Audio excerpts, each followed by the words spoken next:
Well, can everybody hear me? We are definitely going to have to talk to whoever organizes how these speakers go, because Kamora, that was incredible. It really should be done right now.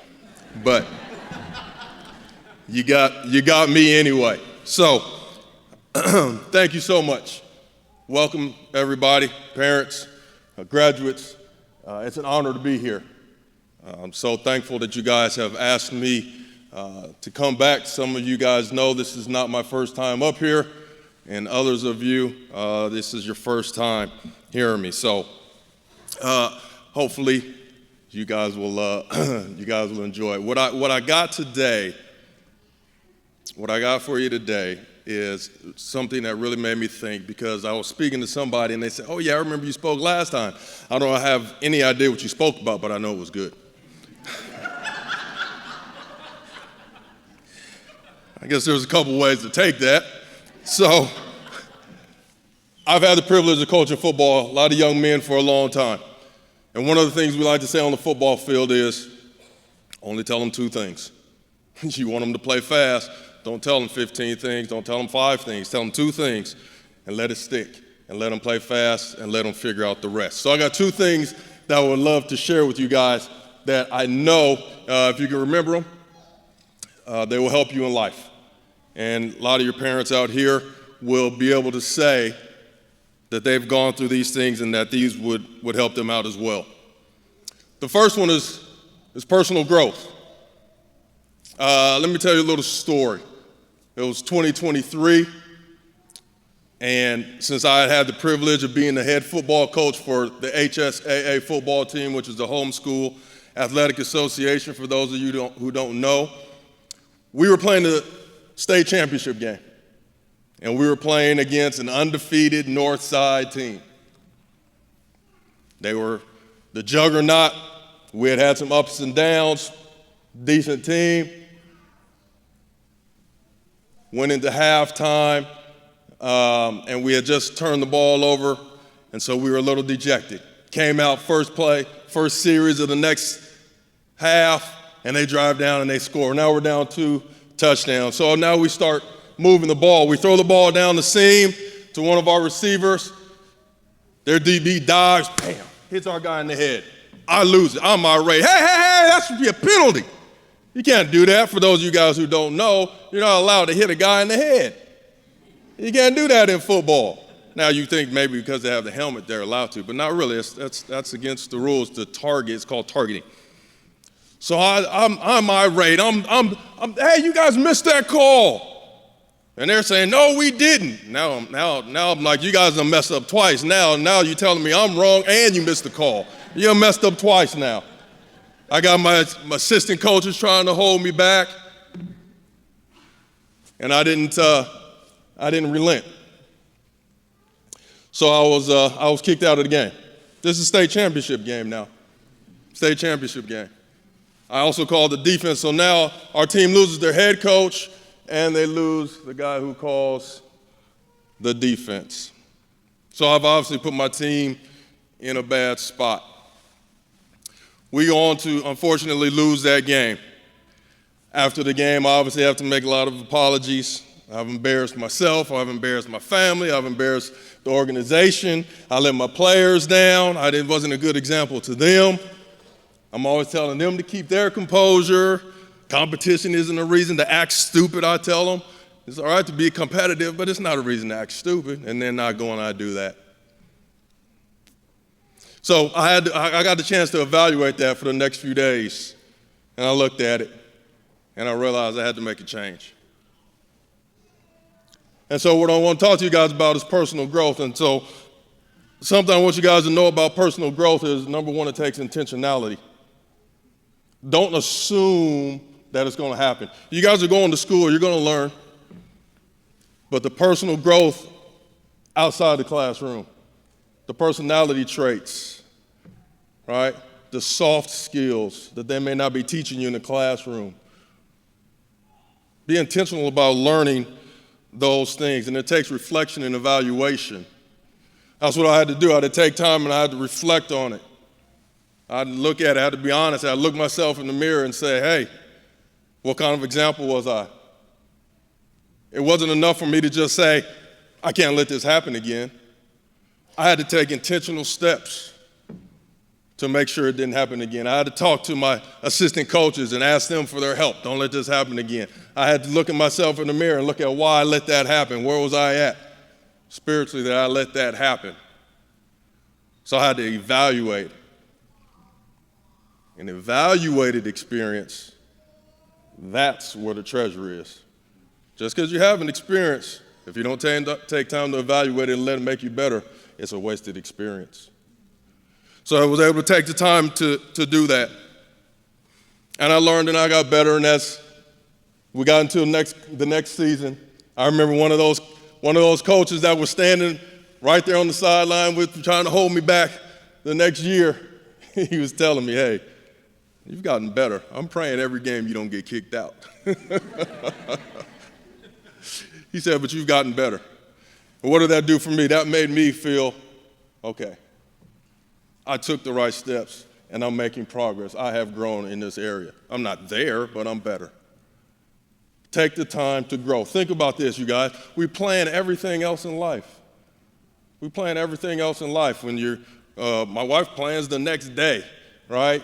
You got people, you plan your week, plan your month, you plan a vacation.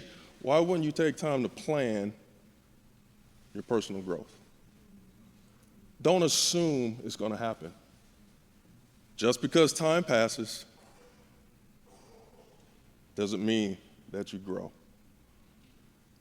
Take time to grow. Come up with a personal growth plan. I've been challenged to come up with a personal growth plan. My personal growth plan is just 3 things. I want to improve in the character area. The area I've chosen to do is to smile more. I need to smile more, especially around home. Outside, when you're meeting other people at work, people will smile. You go home and all of a sudden, they get whatever's left over. Sometimes my wife says, what's the matter with you? I was like, nothing. She's like, well, tell your face that. So I need to smile more. But that's just a choice. That's just a choice. Okay? Intellect. I want to read 3 books throughout the year, right? A book on leadership, a biography, and a book on personal growth. Some of you guys read 3 books in a month. That might not be much for you, but for me, that's good, right? For me, that's good. I'm gonna read 5 pages a day, read 3 books in a year, intentionally trying to grow. Intentionally trying to grow, okay? And then pick a skill. Pick a skill, whatever it is. Pick a skill. I want to become a better public speaker. So now I have a mentor I'm working with. Some of you guys are probably wondering, what, you actually pay somebody to do that? Yeah, hopefully I'm getting better. Okay. But yeah, pick a skill. And then now you're intentionally growing. Now you're intentionally growing. So that's number 1. I want you guys to just personal growth, okay? Take a plan and have a plan for your personal growth. The next thing I want to talk to you about is success and failure. Success and failure. I want you guys to picture a boxing ring or an MMA fight, and if you're not into sports, you have to just imagine with us. But you got a referee standing in the middle, and you got one opponent on his right, and he has another opponent on his left, and he's going to raise the hand of the victor, and he's going to leave down the hand of the loser. I want you guys to see one of these athletes on the left as success and the other athlete as failure. And you're in the middle. And you're holding both hands. See, too many times we look at success and failure and we think success is on that end of the spectrum and failure is on that end of the spectrum. And we run away from failure when we say we're chasing success. But let me challenge you to keep them close. They should complement each other because you're going to have both. Guaranteed you're going to have both.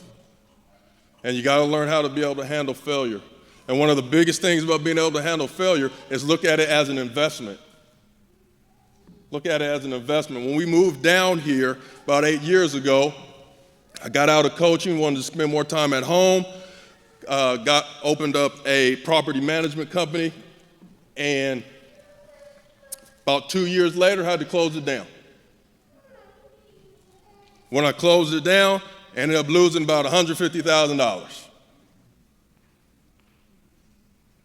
Oh, you guys must have a lot of money. That was a lot for me. That was a lot for me. That was a lot. And my wife wasn't too excited about it either.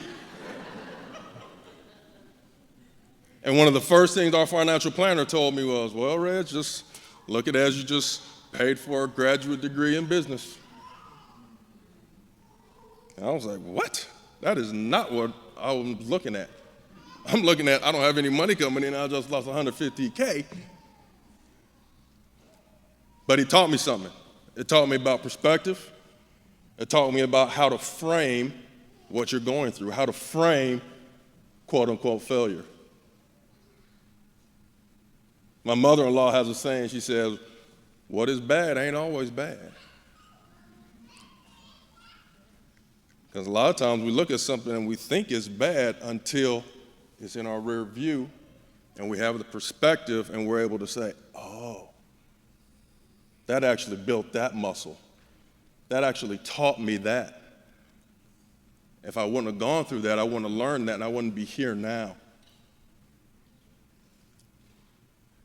And so, please keep success and failure close. The successes, they'll keep you going.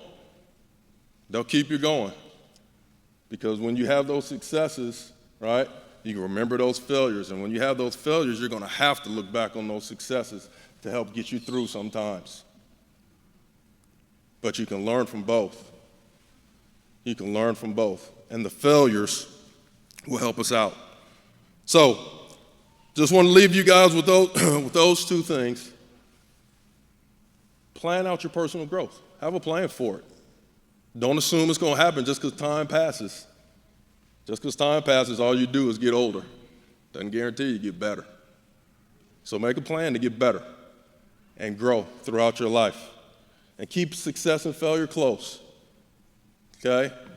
Failure will keep you humble in the successes. And the successes will get you through the lulls of the failures. But failure is an investment if you look at it the right way. So Jaron, Noel, Jordan, Tyson, Juliana, Kimora, that was great, by the way. Wow. Kaylee, Isabel, Kaysen, Silas. Silas was in that game. He can tell you about that. Riley, Anna Laura. Did I say that right? I'm sorry. All right. All right. Henry and Audrey. May the Lord bless you and keep you. May the Lord make his face to shine on you and be gracious to you. May the Lord lift his countenance on you and give you his peace as you start this next chapter in your life. Thanks.